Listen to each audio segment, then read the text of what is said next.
Miracle को सुंदरता का साम्राज्य कहा जाता था। यहाँ तक कि सड़क पर चलना ही खूबसूरत महिलाओं से मिलने का तरीका था।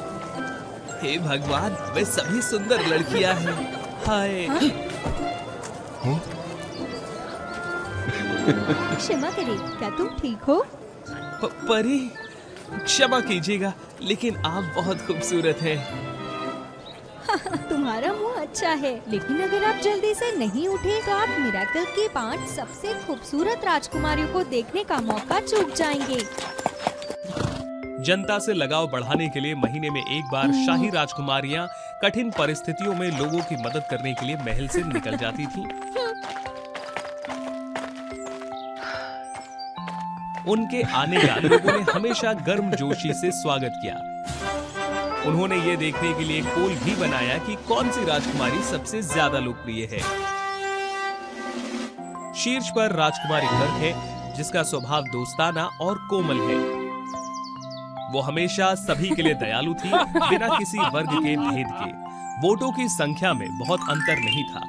तीसरी राजकुमारी वर्गो है सौंदर्य की देवी। यदि केवल सुंदरता के मामले की बात हो तो किसी के लिए भी उसे पार करना कठिन होगा। या जो लोग नाजुकता कोमलता से प्यार करते हैं, वे निश्चित रूप से मीन राशि को पसंद करेंगे। वो अपनी बहनों जितना दिखने में बहुत शर्माती है। वृश्चिक राशि के ठंडे व्यक्तित्व को पसंद करने वालों की संख्या भी कम नहीं है, खासकर पुरुष ही नहीं, ज्यादातर महिलाएं। आपको और सावधान रहना चाहिए। सो हैंडसम। सूची में सबसे नीचे दूसरी राजकुमारी लियो है। लियो मेरे कमरे में क्या कर रही थी? लियो सुंदर, मजबूत और दयालु है। ये बस ये फट गया। ये बस इतना है कि वो कुछ ना कुछ खाती रहती है। अजीब है। पिताजी, लियो राजकुमारियों में सबसे अधिक प्रेरित है। वो अपना अधिकांश समय अध्ययन और शोध में बिताती है। मेरे प्रयासों को हमेशा पहचाना क्यों नहीं चाहता? मैं बस यही चाहती हूँ कि लोगों की जिंदगी बेहतर हो। बेशक, बायां हाथ भी हाथ है, दाहिना हाथ भी हाथ है। राजा सभी को प्यार करते हैं। मेरे राजा, राजकुमारी लियो आ गई है। लियो, क्या वो हाल में ही गंभीरता से खा नहीं रही है? लेकिन स्थिति में पहले नहीं, अंतिम नहीं। परेशानी करने के लिए नहीं, कुछ भी मत करो। लियो को अक्सर भुला दिया जाता था।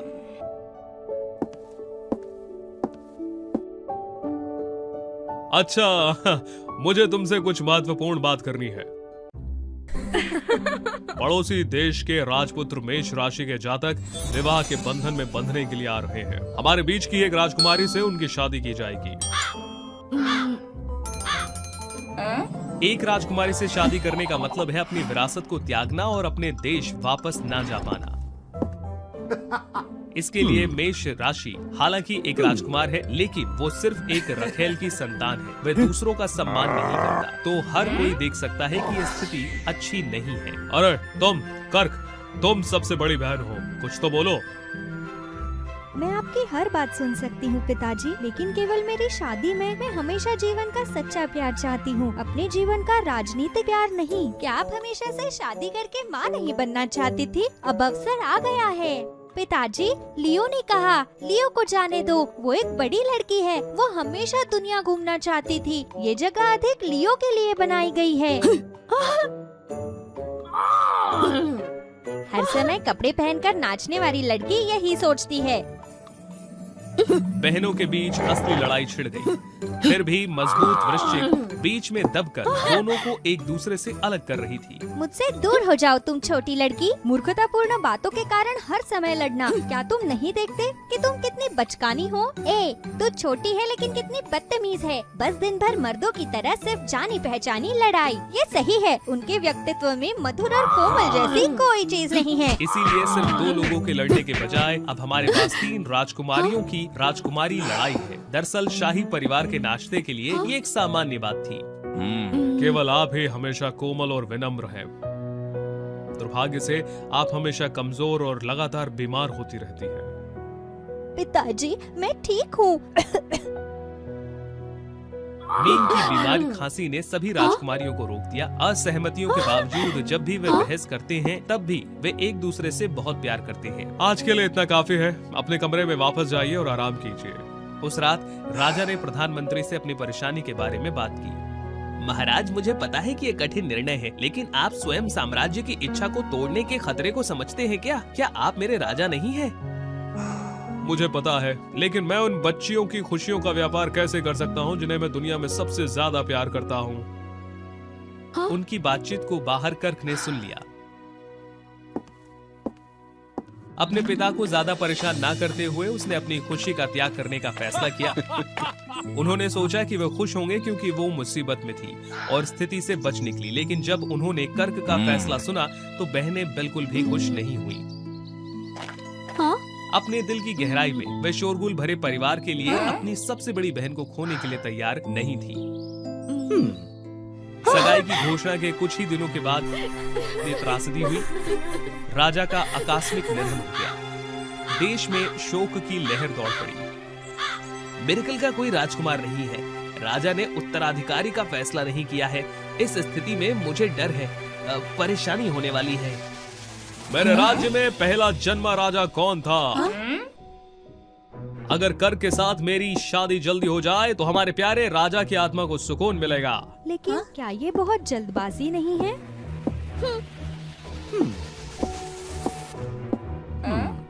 नहीं, आप मुझ पर विश्वास कीजिए। इसके अलावा आपके रानी बनने के बाद मैं एक दूल्हा बनने के लिए मेरे घर में रहूंगा और मेरे पिता का पक्ष निश्चित रूप से मेरी मदद करेगा।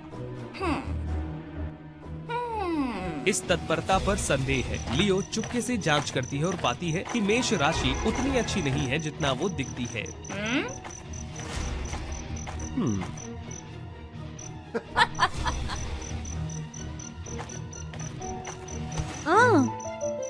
देखो मैंने कैसे दो छोटे खरगोशों को पकड़ा। तुम मेरी बहन को धोखा देने की तुम्हारी हिम्मत कैसे हुई? आप क्या कह रही हैं? हम सिर्फ इंटीमेसी के बारे में बात कर रहे हैं। तुम चाहो तो तुम दोनों रह सकते हो। हम सब बात कर लेंगे। आपने सीमा पार कर ली है। अन्य दो राजकुमारियों की मदद से लियो और वर्गो ने अपनी बहन को शादी करने से रोकते हुए मेष राशि की बुराई का पर्दाफाश करने का फैसला किया। शादी से एक दिन पहले नाश्ते का दिन। पिताजी, अगर आप अभी यहाँ होते तो कल मेरी शादी हो जाती। शादी नहीं होगी। चारों राजकुमारियों ने कर्क राशि और मेष राशि के झूठ और बुराइयों के बारे में बात की, साथ ही उन सबूतों के बारे में भी बताया जो उन्होंने इकट्ठा किया। लेकिन अगर ऐसा है तो युद्ध होने वाला है। भले ही आप उससे शादी कर लें, फिर भी युद्ध होगा। क्या तुम नहीं चाहती कि हमारे पिता स्वर्ग में शांति से विश्राम करें? जब पिता जीवित होते हैं तो वे हमेशा चाहते हैं कि हम सब एक हो और खुश रहे। शादी को रद्द कर दिया गया। मेष राशि वाले गुस्से में लौट गए। बदला लेने के लिए उन्होंने एक सेना के नेतृत्व की कसम खाई। ये सिर्फ धमकी नहीं है। साम्राज्य ने बड़े युद्ध की तैयारी के लिए अपनी सेना को इकट्ठा करने के लिए इसे बहाने के रूप में इस्तेमाल किया। देश को बचाने के लिए अपने जीवन में पहली बार पांचों राजकुमारियां एक हो जाती हैं और अपनी ताकत का अधिकतम उपयोग करती हैं। कर्क, जो हर चीज में निपुण थी, अब सेना की खाद्य आपूर्ति का ध्यान रखती हैं। लियो के आविष्कारों के लिए लोग बहुत प्रशंसा करते हैं क्योंकि वो सबसे उन्नत हथियार बनाती है जिससे सैनिकों की ताकत बढ़ती है। वेशभूषा में अपने स्वाद के लिए धन्यवाद। कन्या अब एक सिलाई टीम का नेतृत्व करेगी जो दिन रात अथक परिश्रम करती है। बहुत जल्दी मौसम प्रतिरोधी कपड़ों की समस्या हल हो जाएगी।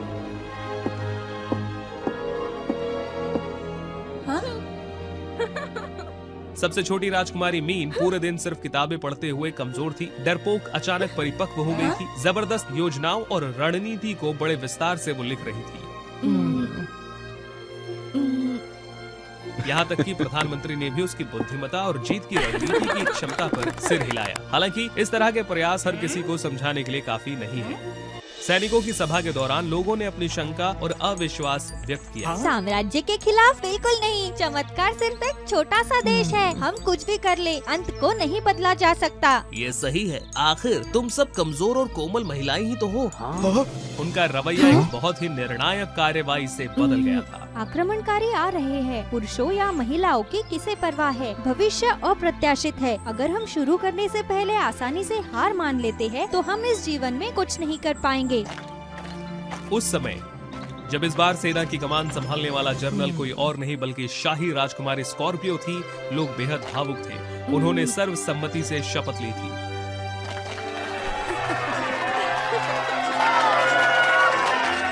पूरे देश के सहयोग और आम सहमति से इससे पहले भी मिरेकल आर्मी को मात्रा और रणनीतिक युद्ध क्षमता दोनों में ही हीन समझा जाता था, और फिर भी वे बड़ी जीत हासिल करना जारी रखते हैं। कदम कदम पर उन्होंने आक्रमणकारियों को खदेड़ दिया। स्कॉर्पियो विजयी होकर भूकंप की तरह महिमा के अभिवादन के तहत महल में लौट आई।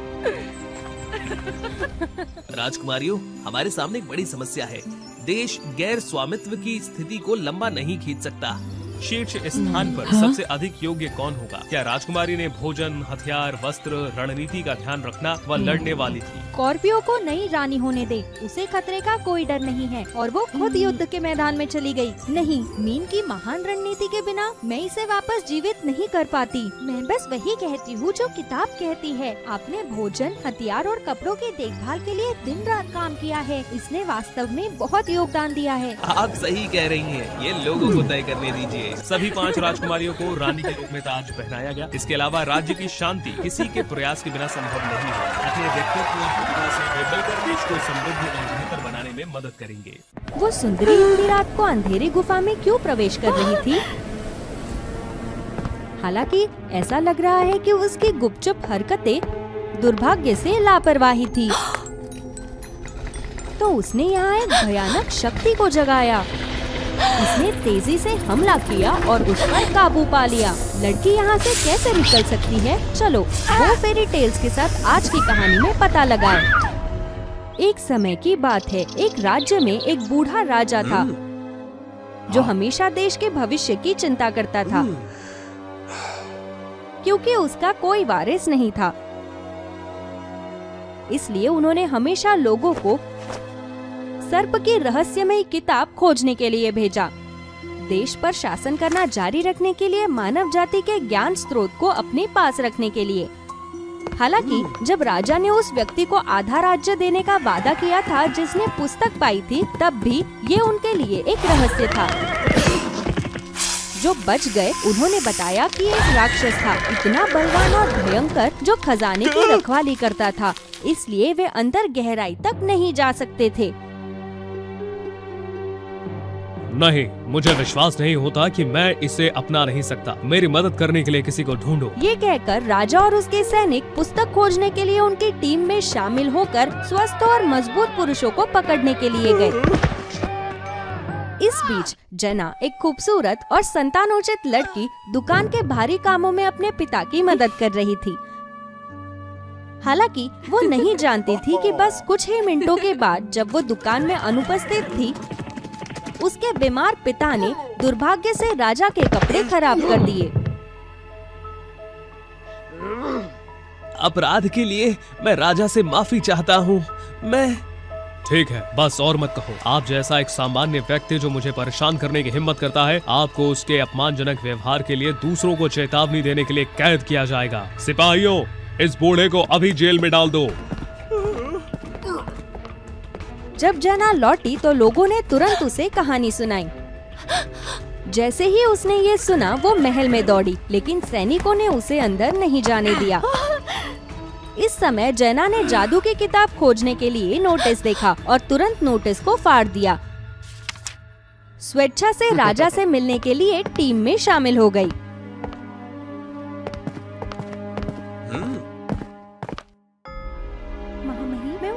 की बेटी हूँ जिसे आपने अभी अभी दुकान पर गिरफ्तार किया था। मैं यहाँ माफी मांगने आई हूँ। मेरे पिता का मतलब आपको ठेस पहुँचाना नहीं था। कृपया मेरे पिता को उनकी वृद्धावस्था और कमजोरी के लिए क्षमा करें। मुझे एक बूढ़े आदमी की जान क्यों बख्शनी चाहिए जिसने आपके दलील के आधार पर मेरी पसंदीदा पोशाक को बर्बाद कर दिया। आप सपना देखिए। महाराज, जब तक आप मेरे पिता की जान बख्शेंगे, मैं कुछ भी करूंगी। मैं आपसे प्रसिद्धि या शक्ति मांगे बिना आपके लिए रहस्यमय पुस्तक पाकर संतुष्ट हूँ। ठीक है, अगर उसे किसी चीज की जरूरत नहीं है, लेकिन बस उसके पिता को जाने दो, तो ये मेरे लिए बहुत अच्छा है। इसके अलावा मेरे पास किताब की तलाश करने वालों की संख्या भी कम है। मैं उसे एक मौका दूंगा। ठीक है, मैं आपसे सहमत हूँ। यदि 1 सप्ताह के भीतर आपको वो पुस्तक मिल जाएगी तो मैं आपके पिता को स्वतंत्र कर दूंगा, नहीं तो तुम्हारे बाप को सजा भुगतनी पड़ेगी। क्या आपके पास कहने के लिए कुछ और है? शुक्रिया। मेरी इच्छा है कि आप मुझे एक तलवार दें और मुझे जाने से पहले एक बार अपने पिता को देखने की अनुमति दें। ठीक है, उसे तलवार दे दो और उसे उस जगह पर ले जाओ जहाँ बूढ़ा आदमी बंद है।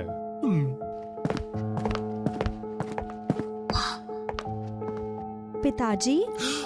मैंने सुना है कि तुम मुझे बचाने के लिए किताब खोजने के लिए तैयार हो गई हो। मुझे बहुत चिंता है। मुझे पता है कि रास्ता बहुत ज्यादा कठिन है, लेकिन मैं हमेशा मानता हूँ कि आप अपनी रक्षा कर सकती हैं। और याद रखें, हमेशा लोगों के साथ अच्छा व्यवहार करें। हाँ। और ये तुम्हारी माँ का स्मृति चिन्ह, मैंने हमेशा इसे संजोया है, लेकिन मुझे डर है कि मैं आपको निकट भविष्य में दोबारा नहीं देख पाऊंगा।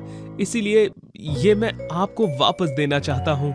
मैं इसे सावधानी से अपने पास रखूंगी और मैं आपको जरूर बचाऊंगी। अपने पिता को अलविदा कहने के बाद जना रहस्यमयी किताब खोजने के लिए निकल पड़ी। घंटों काम करने से अपने शरीर की ताकत और सहन शक्ति के साथ जना दिन रात जंगल के रास्ते अपना रास्ता बनाने की कोशिश करती रही और उस जगह पर पहुंची जहां ये अफवाह थी कि किताब की रखवाली करने वाला एक राक्षस है।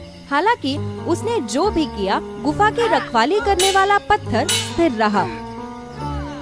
जना ने इधर उधर देखा और पाया कि पत्थर पर 3 फूल थे, लेकिन आखिरी स्थिति में एक फूल गायब था। उसने महसूस किया कि इन फूलों में उसके हेयरपिन पर लगे फूलों से समानता थी। अगर मैं फूल को हेयरपिन से तोड़ दूं और इसे अंतिम स्थिति पे रख दूं, तो पत्थर मुझे अंदर जाने देगा। लेकिन ये मेरी माँ की निशानी है, मैं इसे नहीं तोड़ सकती। हालांकि अपने पिता को बचाने के लिए मेरे पास और कोई चारा नहीं है, तो माँ, मुझे ऐसा करने के लिए खेद है। जब आखिरी फूल रखा गया तो पत्थर हिल गया और जना के अंदर जाने का रास्ता खुल गया।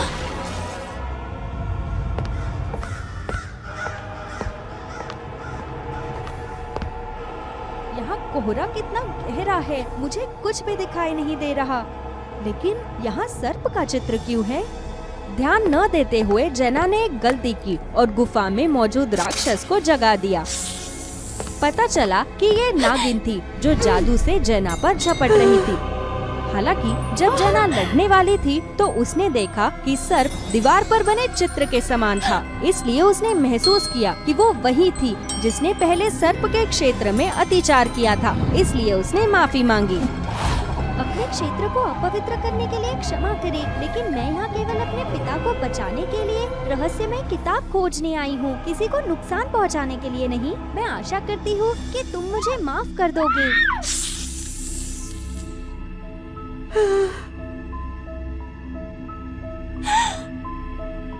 अब तक इस जगह पर बहुत से लोग आ चुके हैं, लेकिन कुछ ही लोग हैं जो गुफा का द्वार खोल पाए हैं। अगर वो दरवाजा खोल सकता है तो बहुत अहंकारी होगा और मेरे प्रति असभ्य है। हालांकि केवल आप ही थे जिन्होंने ऐसा मेरे साथ नहीं किया, जिससे मुझे आप पर जल्दबाजी में किए गए हमलों के लिए बहुत खेद है। ये ठीक है, मैं इसके साथ ठीक हूँ।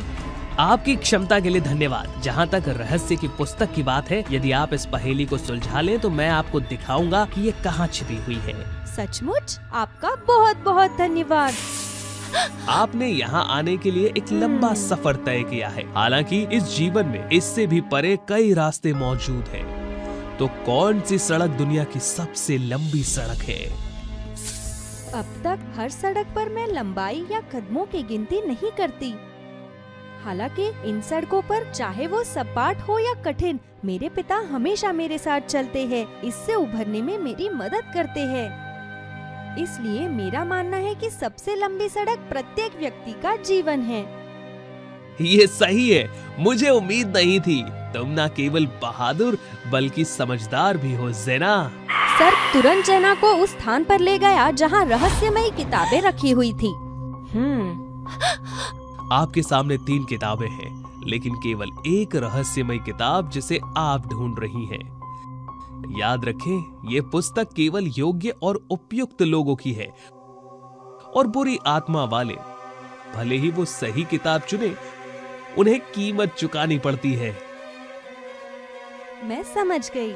थोड़ी देर प्रत्येक पुस्तक को देखने के बाद जना आखिरी पुस्तक पर रुक गई। मैं इस किताब को चुनती हूँ। क्यों? छोटी उम्र से ही मेरे पिता हमेशा मेरे साथ पढ़ते थे। प्रत्येक पुस्तक हमारे द्वारा कई बार पढ़ी गई है, इसलिए चाहे वे कितनी भी पुरानी क्यों न हो, उनके हाथों के निशान अभी भी रहेंगे। विशेष रूप से ये पुस्तक अपने ज्ञान के लिए भी जानी जाती है, इसलिए यहाँ बहुत सारे पाठ होने चाहिए। नतीजतन किताब कई बार इस्तेमाल की जाएगी। उन किताबों की तरह चमकदार रूप नहीं हो सकता। जैसे ही उसने बोलना खत्म किया, रहस्यमय किताब जल उठी और जेना के हाथ में उड़ गई। बधाई हो, किताब ने आपको अपना मालिक चुन लिया है। तब मैं अपने पिता को बचाने के लिए इस पुस्तक को राजा के पास ला सकती हूँ। आप जानते हैं इस पुस्तक में मानव ज्ञान का स्रोत है। यदि आप इसे किसी और को देना चाहते हैं तो मुझे आशा है कि ये किसी बुरे इरादे से नहीं है, वरना देश दुख में पड़ जाएगा। दुख? मुझे लगता है कि इसे राजा पर छोड़ देना ठीक है। इसके अलावा ये किताब मेरे पिता को बचाने का एकमात्र तरीका है। ठीक है, लेकिन अपनी पसंद के बारे में ध्यान से सोचिए।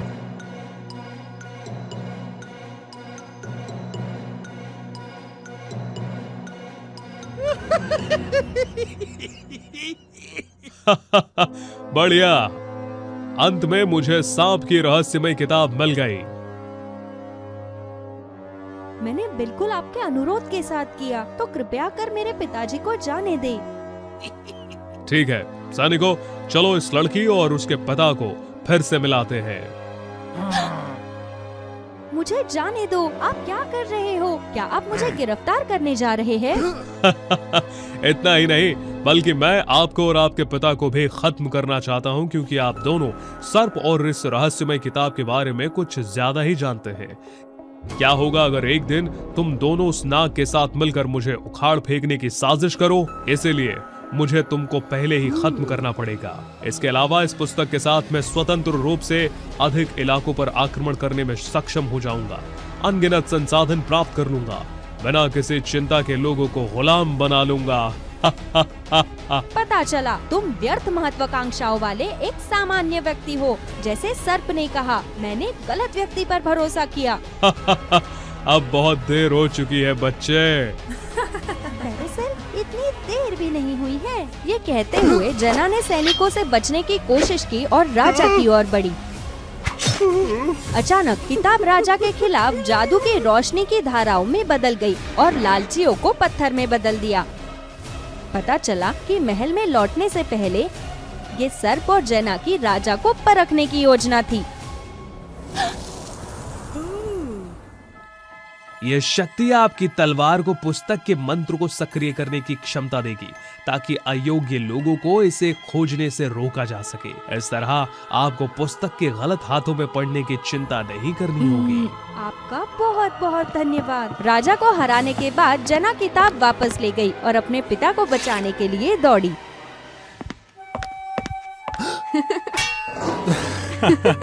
इतना ही नहीं, एक अच्छे व्यक्तित्व और रहस्यमय किताब के मालिक होने के सम्मान के साथ अधिक से अधिक लोग जना से प्यार करते, भरोसा करते और रानी के रूप में उसका सम्मान करते। तब से जना का राज्य हमेशा के लिए हंसी और खुशी से भर गया। एडेले राज्य की भूमि पर एक तूफानी रात में जंगल के बीच राजा और रानी की गाड़ी वापस महल की ओर जा रही थी। गाड़ी के भीतर रानी को बहुत पीड़ा हो रही थी क्योंकि उन्हें बच्चा होने वाला था। अचानक गाड़ी दुर्घटनाग्रस्त हो गई। राजा ने रानी की मदद करते हुए जंगल से निकलने की कोशिश करी ताकि वर्षा से छिपने के लिए एक सुरक्षित स्थान खोज सके। सौभाग्य से मौसम कितना भी खराब क्यों ना हो, वो दोनों राजकुमारियों को सुरक्षित जन्म लेने से नहीं रोक सका। वो दो खूबसूरत राजकुमारियां थी, लीना और क्रिस्टल। 9 साल बाद दोनों छोटी राजकुमारियां बड़ी होकर बेहद खूबसूरत और प्यारी हो गई। राजकुमारी लीना बहुत फुर्तीली और शरारती लड़की थी। इसके विपरीत क्रिस्टल बहुत ही विनम्र और शांत राजकुमारी थी। दोनों राजकुमारियों के 9 साल के होने पर राजा ने उनके जन्मदिन पर जश्न मनाने के लिए एक बड़ा समारोह रखा। हालांकि जैसे ही दोनों लड़कियों ने अपने जन्मदिन का केक काटने वाली थी, आग लग गई। इस घटना ने सभी को सदमे में और डर में डाल दिया था। क्रिस्टल, क्या तुम ठीक हो? पिताजी, मुझे नहीं पता। देखो, आग उसके हाथ से निकल रही है। वो एक जादूगरनी है, वो जरूर एक जादूगरनी है। पूरे समारोह में अचानक हलचल मच गई।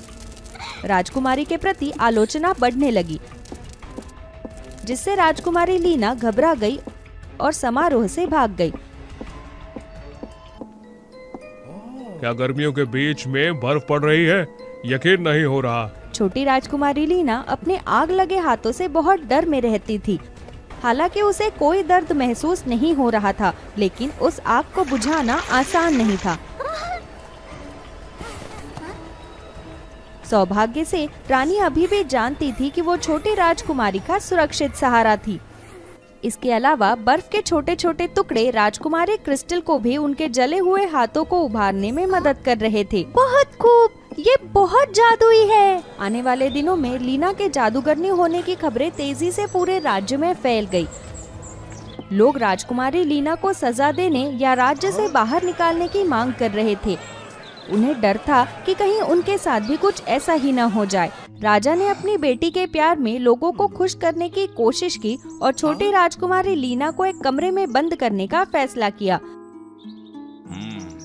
जब तक कि बहुत जरूरी ना हो, वो अपने कमरे से बाहर नहीं जा सकती थी। क्योंकि वो अपनी बेटी से बहुत प्यार करते थे और क्योंकि वो उसकी सुरक्षा करना चाहते थे, राजा कोई दूसरे तरीके के बारे में नहीं सोच सके। फिर एक दिन ये बताया गया कि लीना ने अपने आग से पहरेदारों पर हमला किया और कमरे से भाग गई। लंबे समय के बाद अपनी बेटी की खबर के बिना रानी का निधन हो गया, क्योंकि वो बहुत दुखी थी। इस तरह से पृथ्वी पर रहने का उन्हें बहुत पछतावा हो रहा था। राजा के पास केवल राजकुमारी क्रिस्टल ही बची थी। इस डर में कि दूसरी राजकुमारी भी खतरे में होगी, उन्होंने तुरंत उसे महल में रहने और अजनबियों से बात नहीं करने का आदेश दिया। ठीक उसी तरह 7 साल बीत गए और खूबसूरत राजकुमारी क्रिस्टल हमेशा एक बार 12 हलचल भरी भीड़ में जाने का सपना देखती रही। राजकुमारी, आज आपको क्या खाना है? कुछ भी।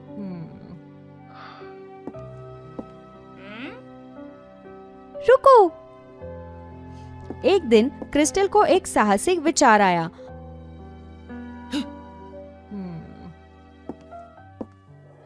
नौकरानी की पोशाक को पहनने के कारण वो बाहर की दुनिया में शामिल होने की अपनी इच्छा को पूरा कर सकी थी। वो आजादी के एक पल का आनंद ले रही थी, जिसे उसने लंबे समय तक अनुभव नहीं किया था। उसके हल्के कदमों ने उसे नियति तक पहुंचा दिया। महल के 4 दीवारों में बंद राजकुमारी के रूप में वो बाहर की खतरनाक दुनिया के बारे में ज्यादा नहीं जानती थी। तुम लोग रुक जाओ, मैं अपने पिता को इसकी सूचना दूंगी और वे तुम्हें बंदी बना लेंगे। एक नौकरानी हमें धमकी देने की हिम्मत कर रही है। मौके का फायदा उठाकर युवा ने झट से उन ठगों को नीचे ढकेल दिया और अपनी रक्षक को इस खतरनाक जगह से दूर भगा ले गया। वे चारों एक दूसरे के पीछे बर्फ पर दौड़ते रहे और एक बेहद दिलचस्प स्थिति सामने आई, जिससे उन्होंने पीछा करना बंद कर दिया। अच्छे किस्मत के कारण अब बुरे ठगों के लिए एक अच्छा अंत पाना निश्चित रूप से कठिन था। अच्छा, तुमने हमें इस तरह गिराने की हिम्मत की, मैं तुम्हें माफ नहीं करूंगा। और भी संयोग होने लगे। ठग के पैरों के नीचे की बर्फ धीरे धीरे टूटने लगी, जिससे वो ठंडे पानी में गिर गए। उस पल का फायदा उठाकर जब ठग ठंडे पानी से बचने में व्यस्त थे, युवक और राजकुमारी क्रिस्टल तुरंत वहां से चले गए। बाहर कुछ मजेदार समय बिताने के बाद राजकुमारी क्रिस्टल जल्दी से महल में लौट आई। वो अभी भी आजादी के उन पलों को याद कर रही थी। आज मेरी मदद करने के लिए धन्यवाद। आज मुझे बहुत मजा आया। लेकिन कुछ समस्याएं भी है जिन्हें मैं नहीं जानती कि कैसे संभालना है। उस लड़के का नाम नेथन है, जो एक मछुआरे का बेटा है। जिस दिन लीना ने अपने जादू की शक्ति दिखाई, उस दिन से उनका परिवार अचानक मुश्किल में पड़ गया और गरीब हो गया। ठग ने उन्हें बिना भोजन के छोड़ दिया। और क्योंकि ये शाही परिवार के कारण हुआ था, मुझे लगता है कि मेरी भी जिम्मेदारी का एक हिस्सा है। मैं उनके लिए कुछ करना चाहती हूँ जो लोग लीना के कारण पीड़ित हुए हैं। लेकिन जब मैंने उसे बताया कि मैं राजकुमारी हूँ तो उसने मुझ पर विश्वास नहीं किया। राजकुमारी, ये आपकी पोशाक के कारण हो सकता है। अगर अगली बार हो तो कृपया अपने आप को राजकुमारी न कहो, इससे हमें परेशानी होगी और फिर आपको बाहर जाने की अनुमति नहीं दी जाएगी। ठीक है, मैं समझ गई। मैंने इसके बारे में सोचा ही नहीं था। उसके बाद राजकुमारी अक्सर बाहर जाती थी और हर बार नेथन उसे बाहर ले जाता था। उस दौरान दोनों के बीच प्यार धीरे धीरे बढ़ने लगा। हालांकि एक बार जब वो घर लौटी तो उसे राजा ने पकड़ लिया। राजा बहुत क्रोधित हुए क्योंकि उनकी बेटी ने भागने की कोशिश की थी।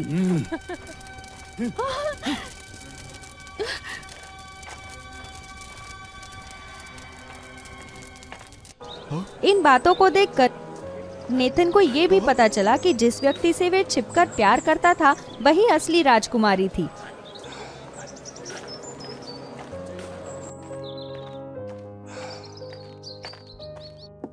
राजा और उनकी बेटी ने राजा के दरबार में वापस जाते समय एक दूसरे से बहस की। यहाँ एक पड़ोसी देश का राजकुमार जोसेफ उनका इंतजार कर रहा था। क्रिस्टल, राजकुमार जोसेफ आपके लिए शादी का प्रस्ताव लेकर आए हैं। प्रस्ताव? तो मैं उस प्रस्ताव को मना करना चाहूंगी। क्रिस्टल, आप शादी करने के लिए काफी बड़ी हो गई हैं। जिद करना बंद कीजिए। नहीं, मेरे दिल में पहले से ही कोई और है। अचानक से राजकुमारी क्रिस्टल के गुस्से ने एक सुंदर और ठंडा चमत्कार बनाया। राजा और जोसेफ को हैरान करते हुए क्रिस्टल ने खुद में एक खास अंतर पाया, बिल्कुल अपनी बहन लीना की तरह। राजा इस बात से डरते हुए कि क्रिस्टल के पास बर्फ की शक्तियां हैं, ये खबर बाहर फैल जाएगी, उन्होंने तुरंत महल को बंद करने का आदेश दिया और क्रिस्टल को एक कमरे में बंद कर दिया।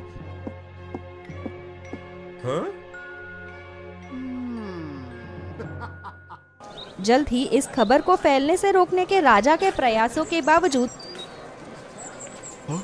राजकुमारी क्रिस्टल एक बर्फ के जादूगरनी होने की अफवाहें फैलती रही। ये नहीं हो सकता। वो थी जिसने नदी को बर्फ से जमा दिया था।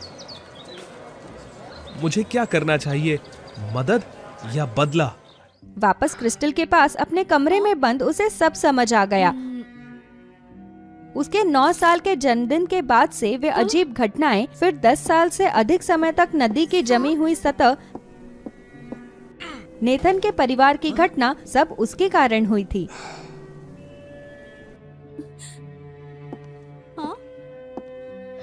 राजकुमारी क्रिस्टल, बाहर माहौल बहुत खराब है, एक अफवाह की वजह से।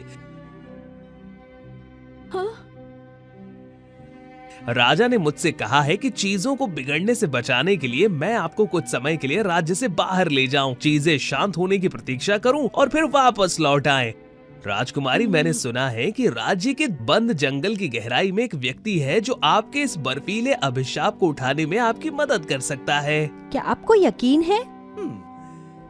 यही मेरे लोगों ने मुझे बताया है। कम से कम हमारे पास उम्मीद की एक किरण है। चलिए चलते हैं। भेष बदलकर राजकुमारी क्रिस्टल भीड़ में चली गई, जिससे किसी का ध्यान उन पर नहीं गया। हालांकि वो नहीं जानती थी कि उनके साथ धोखा किया गया है। सब लोग सुनो, जादूगरनी क्रिस्टल यहाँ है। वो भागना चाहती थी। लोगों ने उन पर हमला करने के इरादे से उन्हें घेरने की कोशिश की, लेकिन बर्फ की एक दीवार ने उन्हें तुरंत रोक दिया। ग्रामीणों के हमले के सामने राजकुमारी क्रिस्टल ने अभी भी एक परिचित व्यक्ति को देखा। सब लोग शांत हो जाओ, मेरी बात सुनो। वो लड़का नेथन है, बूढ़े मछुआरे का बेटा। क्या नदी जमी नहीं थी जिससे उसका परिवार गरीब हो गया? मेरे परिवार की स्थिति क्या है शायद सभी जानते हैं। मछली पकड़कर जीवन जीने वाले परिवार से हम अचानक गरीब हो गए। सब जानते हैं कब ये घटनाएं हुई। तो क्या ये उस वक्त सिर्फ 9 साल की नहीं थी? हम में से कोई भी नहीं जानता था कि असली कारण क्या है, लेकिन हम अभी भी मानते हैं कि वो राजकुमारी लीना की वजह से हुआ था। तो अब क्या? तब से क्या वो किसी के लिए खतरा बनी थी या नहीं? बिल्कुल नहीं, क्योंकि वो नहीं जानती कि उनके पास ऐसी शक्ति है और वो यकीनन किसी को नुकसान नहीं पहुंचाना चाहती। शायद जब उसे पता चला कि सबकी खराब स्थिति की वजह वो खुद है, तो वो सबसे ज्यादा दुखी होने वाली राजकुमारी थी। वो ऐसे क्षणों में आसानी से टूट सकती थी। मैं यकीन दिलाता हूँ कि क्रिस्टल जैसी ईमानदार व्यक्ति के साथ वो जरूर सबके बेहतरी के लिए बदलना चाहेगी। खुशियों से भरी राजकुमारी का प्यार एक चमत्कार लेकर आया, लेकिन जो कुछ हुआ वो जोसेफ की योजना के बिल्कुल विपरीत था। ये देखकर उसे बेहद गुस्सा आया। आप सब इतनी आसानी से उन बहानों पर कैसे विश्वास कर सकते हैं? जाहिर है उसने राज्य को इस स्थिति में धकेला है। हम उसे कैसे माफ कर दें? तुम क्या कहना चाहते हो? हमें बांटना चाहते हो? तुम्हारे सपने में ऐसा होगा। तुम एक दुष्ट इंसान हो, हम तुम्हारे जैसे बुरे नहीं हैं। महाराज, जोसेफ, मुझे उम्मीद नहीं थी कि तुम इतने चालाक होगे। मैंने व्यर्थ में ही तुम्हारी शादी की व्यवस्था की थी। सैनिकों, उसे पकड़ो और काल कोठरी में फेंक दो।